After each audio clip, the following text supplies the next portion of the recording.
अस्सलाम वालेकुम, my name is Rabia Rubani. Welcome to pharma whisper.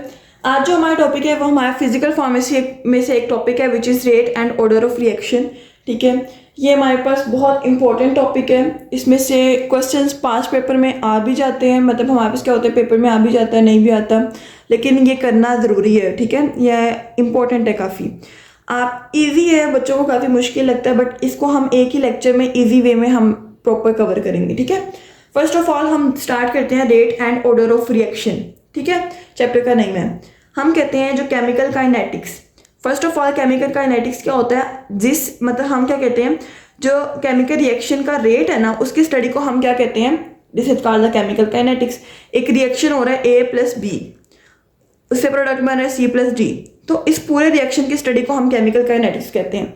इसमें हम क्या क्या देखते हैं, रिएक्शन की स्पीड क्या है, रिएक्शन किस तरह का है, और इस रिएक्शन को कंट्रोल करने वाले फैक्टर्स कौन से हैं, और इसका मैकेनिज्म क्या है। ठीक है, मैकेनिज्म हम कहते हैं जीरो ऑर्डर, फर्स्ट ऑर्डर की मैं आगे बताती हूँ। ठीक है, अच्छा, नेक्स्ट हम कहते हैं what is rate of reaction, mean के हमारे पास क्या है, स्पीड, ये वाली हम डिस्कस कर रहे हैं। रेट ऑफ रिएक्शन, स्पीड और velocity with which the reaction takes place is called rate of reaction. कि ऐसी स्पीड जिससे हमारे पास क्या हो रहा है, रिएक्शन प्रोसीड कर रहा है, उसको हम कहते हैं this is called the rate of reaction. Rate of reaction is equal to change in concentration per change in time. कि हमारे पास जो कंसंट्रेशन का चेंज है ना, मीन के रिएक्टेंट्स का प्रोडक्ट में कन्वर्ट होना विद इन टाइम। ठीक है, विद रिस्पेक्ट टू टाइम, इसको हम कहते हैं this is called the rate of reaction. अब हम इसका यूनिट देखते हैं। यूनिट जो कंसंट्रेशन का यूनिट होता है वो हमारे पास क्या होता है, मोल डेसीमीटर पर क्यूब। ठीक है, और जो टाइम का होता है वो सेकंड होता है। तो या इसको हम मोल, जो मोल और लीटर भी कहते हैं। ठीक है, मोल पर लीटर। अच्छा, अब क्या होगा, इसका यूनिट में मोल पर लीटर, ये ऊपर चला गया पर सेकेंड, मोल पर डेसीमीटर क्यूब पर सेकेंड, ये इसका क्या है, यूनिट है रेट ऑफ रिएक्शन का।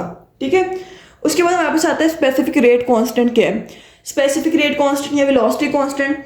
हम एक रिएक्शन लिखते हैं A B, ये जो रिएक्ट कर रहे हैं हमारे पास क्या करते हैं, C और D बना लेते हैं, इनके साथ उनके हमारे पास क्या लगे हुए हैं, एक्सपोनेंट्स लगे हुए हैं। हम कहते हैं रेट ऑफ रिएक्शन, हमने सेकेंड ईयर में पढ़ा है कि हमारे पास रेट ऑफ रिएक्शन किसके इक्वल है, कि ये जो होता है रिएक्टेंट्स की पावर। ठीक है, इसको हम इस तरह लिख देते हैं, A B, और B के ऊपर हमारे पास क्या आ जाता है, उसकी पावर आ जाती है। तो ये जो हमारे पास होता है ना, ये K is called the rate constant. ये हमारे पास स्पेसिफिक रेट कांस्टेंट है, वेलोसिटी कांस्टेंट है। ठीक है, अच्छा, नेक्स्ट हमारे पास आता है, हमारा मेन टॉपिक यहाँ से स्टार्ट होता है, order of reaction. What is order of reaction. हम जब रेट को लिखते हैं, रेट कांस्टेंट को, रेट ऑफ रिएक्शन को, तो हम कहते हैं K A की पावर समथिंग, B की पावर समथिंग। ठीक है, लाइक A की पावर A 1 2 3 जितनी मर्जी हो जाए। ठीक है, तो हम कहते हैं कि हमारे पास ये जो पावर्स का सम है ना रेट लॉ में, उसको हम कहते हैं जैसे कॉल्ड ऑर्डर ऑफ रिएक्शन। अगर हमारे पास अगर हमारे पास क्या है, A की कंसंट्रेशन कितनी है, 0 है, A की पावर 0 है, B की पावर 1 है, तो इन दोनों का सम, ये जो ऊपर वाले हैं 0 प्लस 1, इनका सम क्या है, this is equal to order of reaction. ठीक है, और इसका A 1 plus 2 order of reaction. अब कुछ फैक्टर्स हैं जो हमारे पास क्या करते हैं, ऑर्डर ऑफ रिएक्शन को अफेक्ट करते हैं, वो हम बारी बारी डिस्कस करेंगे। Concentration of reactants. ठीक है, हमारे पास अगर हम कहते हैं, ये मैंने इसका ना नेम ही लिखे हैं, आप लोग इसको साथ साथ लिखते जाएं, प्रॉपर मैं बताती जाती हूँ। ठीक है, अच्छा, कंसंट्रेशन ऑफ रिएक्टेंट्स, कि जो रिएक्टेंट्स की कंसंट्रेशन है A प्लस B रिएक्ट कर रहे हैं टू फॉर्म द C+D। अब ये रिएक्टेंट्स हैं, ये प्रोडक्ट है। रिएक्टेंट्स की जो कंसंट्रेशन है वो हमारे पास क्या करती है, जितनी ज़्यादा कंसंट्रेशन होती है उतना हमारे पास रेट ऑफ रिएक्शन ज़्यादा होता है। तो ये क्या है, दिस इज डायरेक्ट रिलेशन होता है। ठीक है, डायरेक्टली रिलेटेड होता है उससे। नेक्स्ट हम कहते हैं हमारे पास क्या होता है, कि टेम्परेचर। टेम्परेचर क्या होता है हमारे पास, अगर हम टेम्परेचर को राइज करते हैं, मतलब हम राइज करते हैं, तो रेट ऑफ रिएक्शन पे क्या इफेक्ट पड़ेगा, rate of reaction increased 2 to 3 times bye every 10 degree Celsius increase in temperature. Mean कि हम एक प्रॉपर उसको वैल्यू से चेंज कर रहे हैं ना, कि हम 10 डिग्री से उसको चेंज किया, तो क्या हुआ, 2 to 3 टाइम्स उसमें चेंज आ गया, इंक्रीज हो गया। ठीक है, रेट ऑफ रिएक्शन। और हम कहते हैं कि अगर हमने कॉन्स्टेंटली फाइंड करना है, तो हमारे पास क्या होती है, रेट ऑफ रिएक्शन को टेम्परेचर के चेंज के साथ रिलेट करने के लिए हमारे पास होती है Arrhenius equation, K is equal to AE। ठीक है, EA/RT। जो A होता है हमारे पास फ्रीक्वेंसी कांस्टेंट होता है, मीन कि हमारे पास जो हमने एक्सपेक्टेड फ्रीक्वेंसी होती है एक रेट की, उसको हम कहते हैं दिस इज ए, ठीक है। टेम्परेचर में हम क्या कहते हैं, हमारे पास क्या होती है, मॉलिक्यूल्स होते हैं टेम्परेचर प्रोवाइड करते हैं। कोलिजन जो होती है, कुछ मॉलिक्यूल की कोलिजन होती है, जिसकी वजह से क्या होता है, रेट जो होता है वो इंक्रीज हो जाता है एक रिएक्शन का, ठीक है। तो उसके सेकंड हम कहते हैं, फिर हमारे पास क्या होता है, कैटलिस्ट। कैटलिस्ट हमने पढ़े हैं, हमारे पास ऐसी सब्सटेंसेस जो हमारे पास क्या करती हैं, रेट को इंक्रीज और डिक्रीज करती हैं और खुद यूटिलाइज नहीं होती हैं। तो हमारे पास क्या होता है, जो रेट ऑफ रिएक्शन होता है, कुछ हमारे पास रिएक्शंस ऐसे होते हैं जो हमारे पास सिर्फ कैटलिस्ट की प्रेजेंस में ही होते हैं, उसके अलावा नहीं होते। तो हमारे पास कैटलिस्ट क्या होता है, ये play a vital role in rate of reaction, ठीक है। लाइट क्या होते हैं, कुछ हमारे पास कुछ ऐसे हमारे पास रिएक्शंस होते हैं जो लाइट की प्रेजेंस में होते हैं। वो हमारे पास टेम्परेचर पे डिपेंड भी नहीं करते, बल्कि हमारे पास विजिबल या हमारे पास यूवी लाइट्स पे डिपेंड करते हैं। लाइक हमारे पास राइबोफ्लेविन है, वो भी हमारे पास क्या करती है, फोटोकेमिकल डिकम्पोजिशन करती है, ठीक है। तो इस तरह हम कहते हैं वो लाइट इफेक्ट करती है। सॉल्वेंट के केस में हम कहते हैं हमारे पास क्या है, A+B C+D, ये हमारे पास क्या है, हमारे पास रिएक्टेड और प्रोडक्ट है। अगर हमारा रिएक्टेंट पोलर है या नॉन पोलर है, ठीक है, हम कहते हैं अगर हमारा प्रोडक्ट इन दोनों से ज़्यादा पोलैरिटी रखता है, ठीक है, मतलब कि हमारे पास रिएक्टेंट से ज़्यादा पोलर है हमारा प्रोडक्ट, तो क्या होता है, अगर हमारा फिर रिएक्टेंट इंक्रीज होगा, मीन कि उसकी पोलैरिटी इंक्रीज हुई, तो प्रोडक्ट भी इंक्रीज होगा, तो रेट ऑफ रिएक्शन इंक्रीज होगा, ठीक है। लाइक हम कहते हैं अगर हमारा यहाँ पे पोलैरिटी इंक्रीज होती है ना रिएक्टेंट्स की, पोलर मॉलिक्यूल्स की रिएक्टिविटी इंक्रीज होती है, पोलर सॉल्वेंट यूज होता है, तो हम क्या कहते हैं, हमारे पास रेट ऑफ रिएक्शन इंक्रीज होता है। अगर हमारे पास नॉन पोलर सॉल्वेंट यूज होता है, तो हम कहते हैं रेट ऑफ रिएक्शन क्या होता है, डिक्रीज होता है, ठीक है। उसके बाद हमारे पास प्रेशर जो होता है, हमें पता है जब प्रेशर अप्लाई करते हैं तो मॉलिक्यूल्स की क्या होती है, कोलिजन होती है। कोलिजन की वजह से क्या होता है, रेट ऑफ रिएक्शन फास्ट हो जाता है।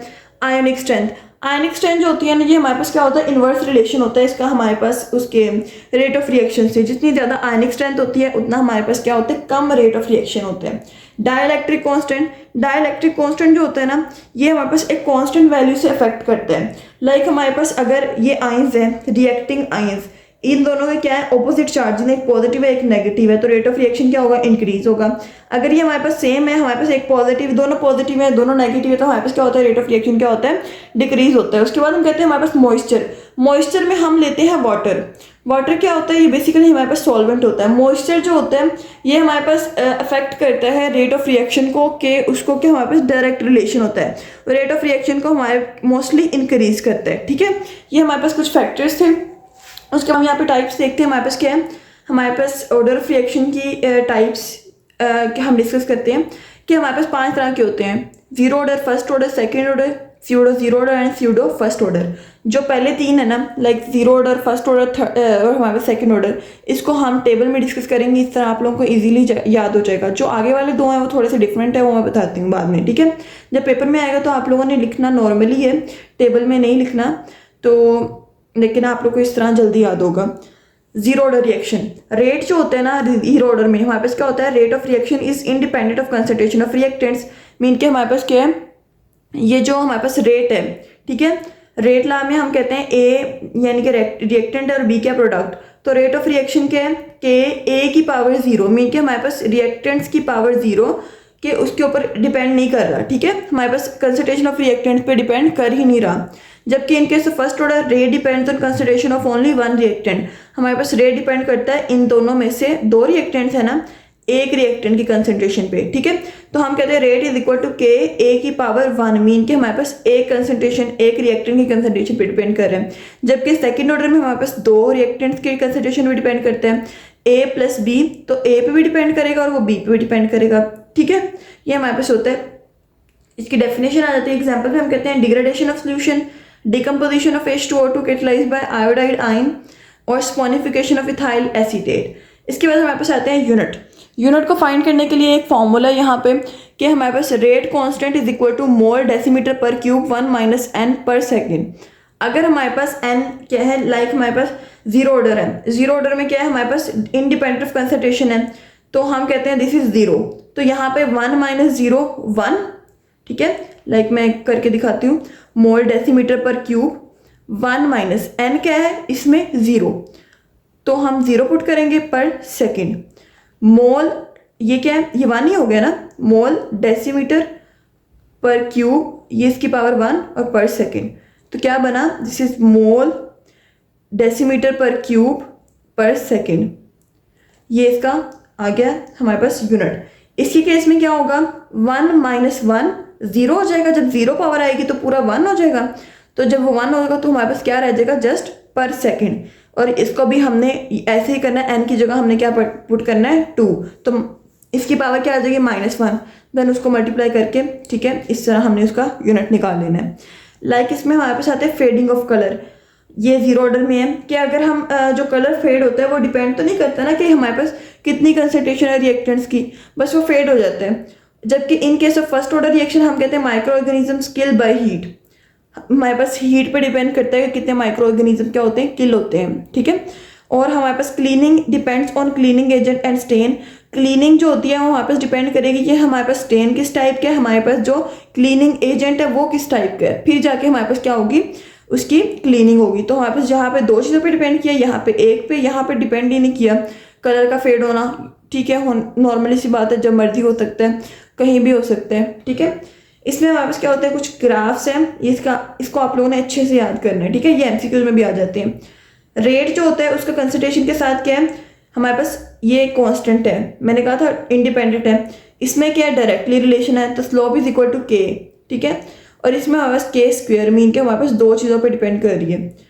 अब हम कहते हैं कंसंट्रेशन और टाइम का ग्राफ क्या है, इसमें हमारे पास माइनस के आता है, मीन के हमारे पास क्या इन्वर्स रिलेशन होता है, माइनस के, इसका स्लोप इज इक्वल टू के, ठीक है, इस तरह आएगा, इसका स्लोप इस तरह के स्क्वायर के तौर पे। अच्छा, अब हम कहते हैं व्हाट इज स्लोप। स्लोप क्या होता है, ये स्टीपनेस ऑफ लाइन को कहते हैं स्लोप। मीन के हमारे पास क्या होती है स्लोप इस तरह, ये स्टीपनेस ऑफ लाइन, मीन के जो लाइन है ना उसकी हम कहते हैं स्टीपनेस होती है, ठीक है। उसको हम क्या कहते हैं, जैसे पहाड़ है, पहाड़ से नीचे जब बंदा उतरता है तो स्टीपनेस से उतरता है, तो इसको हम कहते हैं this is called steepness. Slope क्या होती है, this is Y axis over X axis.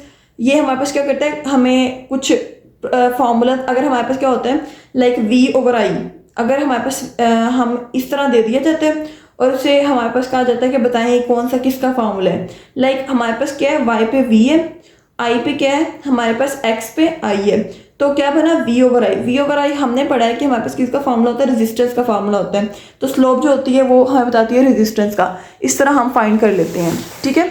अच्छा, उसके बाद हमारे पास क्या आता है, हमारे पास स्यूडो जीरो ऑर्डर और हमारे पास आता है first pseudo first order, pseudo zero order. Pseudo means होता है फॉल्स, मीन के हमारे पास क्या है फॉल्स जीरो ऑर्डर।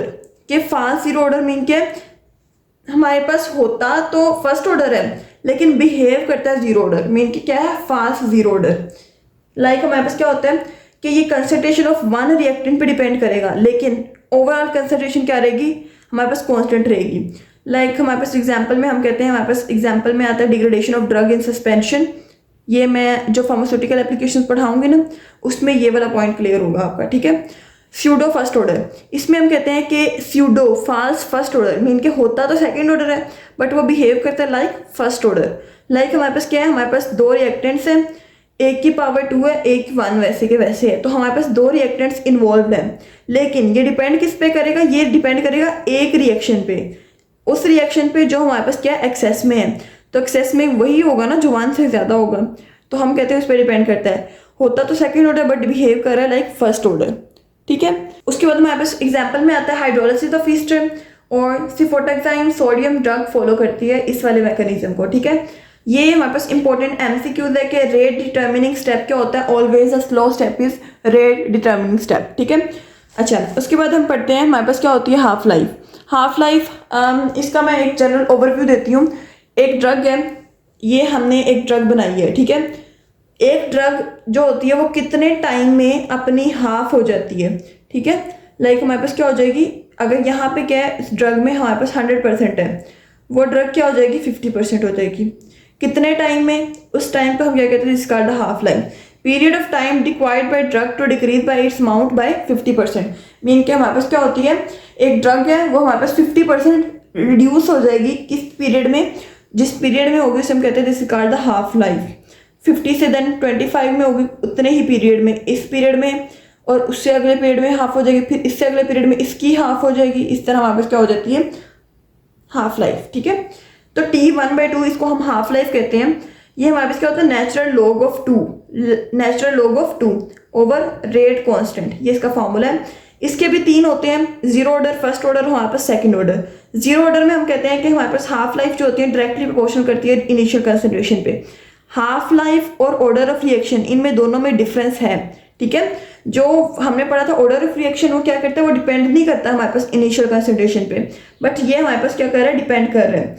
तो क्या डायरेक्टली प्रोपोर्शनल है, इसकी इस तरह करवाजी के ये फॉर्मूलाज आप लोगों ने याद करने हैं, ठीक है। फर्स्ट ऑर्डर में क्या कहते हैं, हमारे पास इंडिपेंडेंट होता है, मीन के हमारे पास जीरो आएगा। जैसे हमारे पास जीरो ऑर्डर रिएक्शन पड़ा था ना, उसमें रेट ऑफ रिएक्शन क्या था, इंडिपेंडेंट था। तो इसमें हमारे पास क्या हाफ लाइफ फर्स्ट ऑर्डर में इंडिपेंडेंट है, ठीक है। तो इसका इस तरह ग्राफ आ जाएगा। और हम कहते हैं हमारे पास क्या होता है सेकंड ऑर्डर। सेकंड ऑर्डर में हमारे पास इन्वर्सली प्रोपोर्शनल है, तो हम कहते हैं इस तरह ग्राफ आ जाएगा, inversely proportional to initial concentration. और ये फार्मूला मैंने पहले भी कहा है कि आप लोगों ने याद कर लेने हैं, ठीक है। उसके बाद हमारे पास क्या आती है, फार्मास्यूटिकल एप्लीकेशंस आती हैं। ये इंपॉर्टेंट है फार्मास्यूटिकल एप्लीकेशंस। सबसे पहले काइनेटिक्स। काइनेटिक्स मीन के अपने एक्शन में जब जो ऑर्डर ऑफ रिएक्शन है वो किस तरह यूज होता है, उसमें हम क्या करते हैं, एक मेडिसिनल कंपाउंड है, उसकी डिकम्पोजिशन देखते हैं, उसकी एब्जॉर्प्शन, उसकी डिस्ट्रीब्यूशन, उसकी एलिमिनेशन देखते हैं। इसी से हमारे पास क्या होती है, एक ड्रग की शेल्फ लाइफ डिटर्मिन होती है हाफ लाइफ से और उसके रिएक्शन ऑर्डर से कि कितनी शेल्फ लाइफ हो सकती है। ऑर्डर ऑफ रिएक्शन हमें क्या बताता है, हमें रिएक्शन का मैनर बताता है कि वो किस तरह हो रहा है, कौन सा रिएक्शन है। और हमारे पास कुछ जो होते हैं ना, वो फर्स्ट ऑर्डर को फॉलो करते हैं और कुछ जीरो ऑर्डर को फॉलो करते हैं। जो हमारे पास एडीएमई प्रोसेस होता है, मीन के हमारे पास एब्जॉर्प्शन, डिस्ट्रीब्यूशन, मेटाबॉलिज्म और एक्सक्रीशन, ये हमारे पास क्या करते हैं, ये सारे हमारे पास फर्स्ट ऑर्डर को फॉलो करते हैं। इसके बाद हम कहते हैं हमारे पास अपेरेंट जीरो ऑर्डर रिएक्शन। ये हमारे पास क्या, this is pseudo zero order. इसमें हम क्या कहते हैं, सस्पेंशन जो होती है ना, उसकी कंसंट्रेशन डिपेंड करती है सॉलिबिलिटी पे, लेकिन वो अपेरेंटली जीरो ऑर्डर होता है। लाइक हमारे पास क्या है, सस्पेंशन। सस्पेंशन में क्या है, हमारे पास सस्पेंडेड पार्टिकल्स हैं, ठीक है। जब इसकी क्या होती है, हमारे पास डिग्रेडेशन होती है ना इस पूरे की, तो हम क्या कहते हैं, हमारे पास डिग्रेडेशन होती है सस्पेंडेड पार्टिकल्स की, ठीक है। इसमें से जो मटेरियल होता है ना, वो हमारे पास लूज होता है और हमारे पास ओवरऑल यूनिफॉर्मिटी सेम रहती है, ठीक है। ओवरऑल वो कांस्टेंट रहता है, बट यहाँ से लूज होता है लेकिन ओवरऑल सेम रहता है, कांस्टेंट रहता है। तो इसी तरह हम कहते हैं कि डिपेंड उसने किया कि वो क्या है, उसने एक जो रिएक्टेड है उसकी कंसंट्रेशन पे डिपेंड तो किया, बट वो क्या रहा, वो ओवरऑल कांस्टेंट रहा, मीन के वो स्यूडो जीरो ऑर्डर रहा। होता वो फर्स्ट ऑर्डर है, बट वो बिहेव कैसे कर रहा है, स्यूडो जीरो ऑर्डर की तरह, ठीक है। This is called a pseudo zero order या अपेरेंट जीरो ऑर्डर। उसके बाद केमिकल इंस्टेबिलिटी, ये किसकी वजह से होती है, लॉस ऑफ पोटेंसी की वजह से होती है, टॉक्सिक्स की एक्यूमुलेशन की वजह से होती है, और जो प्रोडक्ट्स यूज होते हैं स्टेबिलिटी के लिए उनकी जो हमारे पास डिग्रेडेशन हो जाए तब हमारे पास होती है, और कलर चेंज की वजह से होती है। उसके बाद हमारे पास क्या होता है कि जो हम देखते हैं स्टेबिलिटी जो किसकी ज़्यादा होती है, सॉलिड स्टेट की या लिक्विड स्टेट की। हम कहते हैं जो लिक्विड स्टेट होती है उसमें केमिकल रिएक्शन ज़्यादा होते हैं, जिसकी वजह से उसकी स्टेबिलिटी क्या हो जाती है, कम हो जाती है। तो सबसे ज़्यादा स्टेबल कौन होता है, टैबलेट, देन सस्पेंशन और देन सॉल्यूशंस, ठीक है। Determination of order of reaction में हम क्या कहते हैं, हमारे पास 3 तरह के मेथड से हम ऑर्डर ऑफ रिएक्शन को डिटर्मिन करते हैं। Initial rate method, half life method और graphical method. Initial rate method से हम क्या करते हैं, रिएक्शन की इनिशियल कंसंट्रेशन देखते हैं, ठीक है, और हम उसको क्या करते हैं, इनिशियल कंसंट्रेशन ऑफ रिएक्टेंट्स के साथ उसको मेजर करते हैं। लाइक हम देख लेते हैं कि इनिशियल कंसंट्रेशन ऑफ रिएक्टेंट्स कितनी थी, उसके बाद जब एंड पे प्रोडक्ट मिलता है तो कितनी थी, ठीक है। हाफ लाइफ मेथड से हम उसकी हाफ लाइफ कैलकुलेट कर लेते हैं कि इतने टाइम के बाद वो क्या हो जाएगी, 50% हो जाएगी। ग्राफिकल मेथड में हम कहते हैं कंसंट्रेशन और टाइम के दरमियान ग्राफ ड्रॉ कर लेते हैं। हमने ये तीनों मेथड्स पढ़े हैं, ठीक है। ऑर्डर ऑफ रिएक्शन पढ़ा है पहले हमने, रेट ऑफ रिएक्शन पे उसका इफेक्ट पढ़ा है, ठीक है। हाफ लाइफ मेथड भी पढ़ा है हमने, ये ग्राफिकल मेथड भी पढ़ा जिसमें हमने टाइम और कंसंट्रेशन के दरमियान ग्राफ बनाया था। इजी है अगर आप लोग इसको थोड़ा बहुत ध्यान से समझ के करते हैं, ठीक है। तो जो नहीं समझ आई आप लोग पूछ सकते हैं, होप तो समझ आ गई होगी। और बाकी नोट्स वगैरह के लिए कोई भी क्वेश्चन वगैरह हो तो आप लोग डिस्क्रिप्शन में व्हाट्सएप ग्रुप का लिंक है, वहाँ से पूछ भी सकते हैं, ज्वाइन करके आप लोग नोट्स वगैरह भी ले सकते हैं, ठीक है। जज़ाकल्लाह।